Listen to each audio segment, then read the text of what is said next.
Obviamente la implicancia o el significado del discurso del presidente, donde habla de una apertura, donde habla de no ser satélite de un país o de una organización. Ya estamos con Victoria Lambruschini, que es economista, a quien le agradecemos la presencia. Bienvenida, ¿cómo estás? Bueno, muchas gracias. Bien. ¿Sorprende el discurso del presidente de, hablar de una apertura más allá de Estados Unidos y el Fondo Monetario Internacional?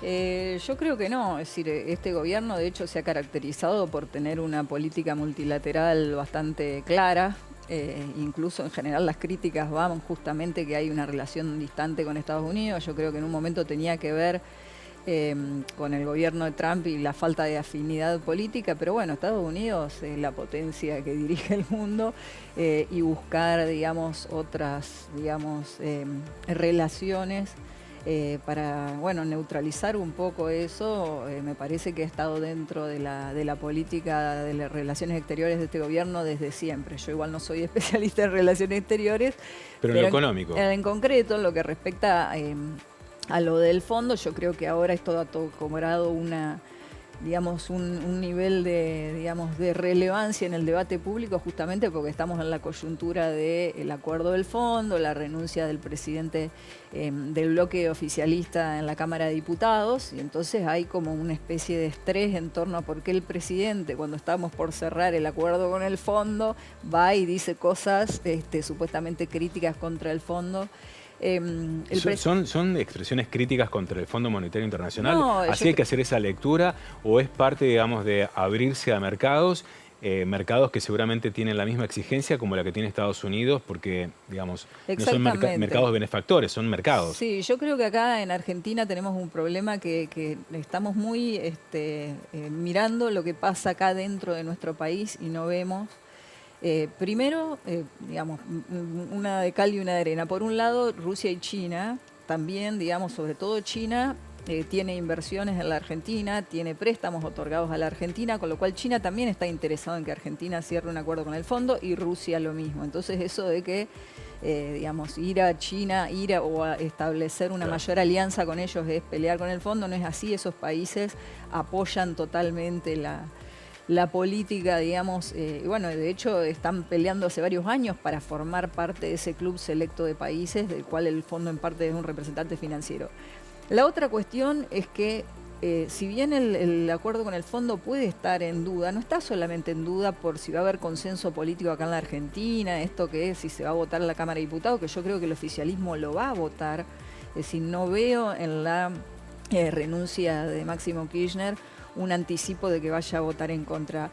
Pero lo que es cierto también, y esto es por ahí lo que no se le presta atención a Argentina, es que el acuerdo en el fondo está cuestionado por los propios, digamos, beneficiarios del fondo. Es decir, los países que están en el fondo digamos, y los bancos de inversión que están representados en el fondo han criticado lo que trascendió de ese acuerdo y le han pedido por qué no son más duros con la Argentina. De hecho, Cristalina Georgieva, la titular del fondo, ha tenido que estar 2 o 3 días dando explicaciones de por qué el fondo hizo este acuerdo de 2 años y medio y no un acuerdo de fondo, exigiendo reformas estructurales. Es decir, todo lo que acá en Argentina se ven como limitaciones, también por parte de la oposición más.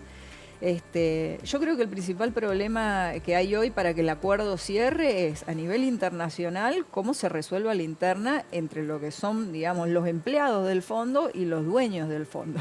El resto de Argentina es un poco más de folclore. Lo de Argentina es de folclore porque aparte, Fernando, si vos ves la gran... digamos, que se ha seguido mucho, la propia interna que hay dentro del Frente Opositor, de la Alianza Opositora en Cambiemos, tiene que ver con esto también. Hay muchos de esos, digamos, integrantes de ese frente que defienden los intereses de esos grandes bancos de inversión. Entonces dice, bueno, si lo cuestionan los tipos que nosotros representamos, ¿por qué lo votaríamos? Entonces no es que, porque muchos dicen, bueno, no lo quieren votar porque no se sabe si la Cámpora lo va a votar. Ellos tampoco no saben si votarlo porque hay un cuestionamiento a nivel internacional sobre ese acuerdo, planteando que tendría que ser un acuerdo más digamos, más estricto, que es algo que si el fondo acepta hacer esta cosa totalmente excepcional con la Argentina es porque la situación de Argentina es totalmente excepcional, es decir, Argentina... ¿No es por tampoco haber hecho un préstamo sin viabilidad de que esto funcionase? No, sí, eso en parte también porque eso es responsabilidad de los funcionarios en parte, pero con el apoyo del principal socio del fondo, que en su momento era Biden, que salteó todos los, digamos, las cartas orgánicas y los protocolos establecidos.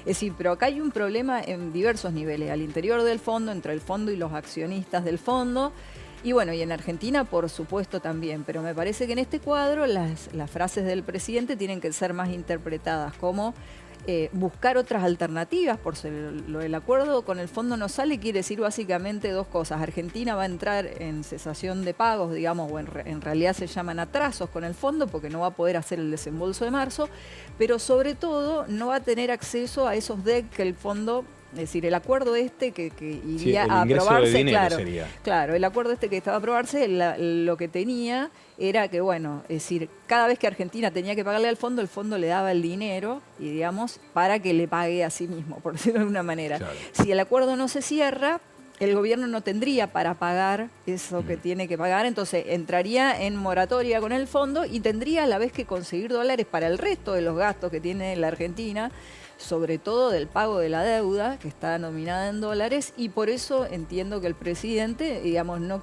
pone huevos en varias canastas, por decirlo de alguna manera. O sea, va hacia Rusia y China como alternativa. Sí, si vos te fijaste, en muchos lados se cubría que una de las cuestiones que se estarían hablando, y por eso Guzmán se habría quedado en Rusia, es si Rusia puede ceder su parte de los DEC que distribuyó el año pasado el fondo, y cedérselos a Argentina. Como a Rusia le sobran las reservas, prestárselos a Argentina para que pueda, digamos, el Banco Central rehacer un poco su balance. Por ahí pasa la negociación en estos momentos. Para finalizar, digamos, es propio de cualquier otro presidente que viaja al exterior buscando, bueno, inversiones y negocios con otros países. O sea, más allá después de la lectura que cada uno haga desde el lugar y la grieta en la que se encuentre, esto es relativamente normal y no trae ni perjuicios ni demasiados beneficios, es parte de una negociación. Sí, totalmente. Yo creo que el caso de lo de China es mucho más relevante, las cuestiones más comerciales y de inversiones de largo plazo. Se está hablando de, bueno, del 5G, que sabemos que es una disputa clave entre China y Estados Unidos. Se está hablando de las inversiones en minería para la explotación del litio. Y bueno, la cuestión de las tecnologías nucleares, estas nuevas que está probando China. Entonces eso me parece que es algo mucho más, digamos, que puede entrar en un distanciamiento con Estados Unidos que la cuestión en torno a qué dice el presidente sobre el fondo. Victoria, muchas gracias por ayudarnos a entender, bueno, esta discusión que se ha dado en el folclore político argentino, bueno, y también estas negociaciones que se van adelante. Muchas gracias. Muchas gracias a ustedes. Vamos a hablar ahora del gobernador de la provincia que ha advertido